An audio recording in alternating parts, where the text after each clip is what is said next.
Hi guys, welcome to Richard Cabile YouTube channel. In today's video, I will teach you how to enable face lock in OPPO A5s. Okay guys, but before we start, kindly subscribe to my YouTube channel by pressing the subscribe button and the bell to notify you if I have new videos. Okay guys, let's start. You all have to do is go to setting in your OPPO A5s mobile phone. And okay guys, here in settings, okay, scroll down and find the fingerprint, paste, and password. Okay, click this. And okay guys, here in fingerprint, paste, and password, okay, in this tutorial I will show you how to enable face lock. So okay, you all have to do is click paste. And okay guys, here in paste, okay, you can see the enroll face. Okay, you'll have to do is click enroll face.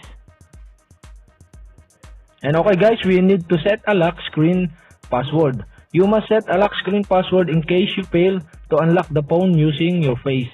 The password is required every time you start your phone.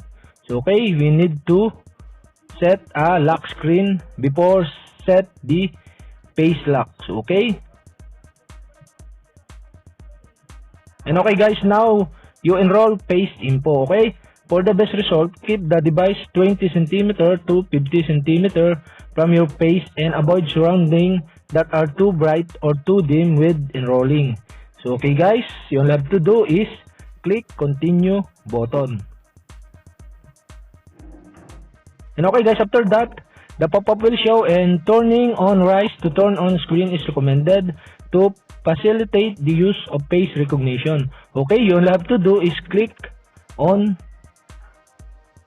And okay guys, we have successfully create the face unlock. Okay guys, we can try it.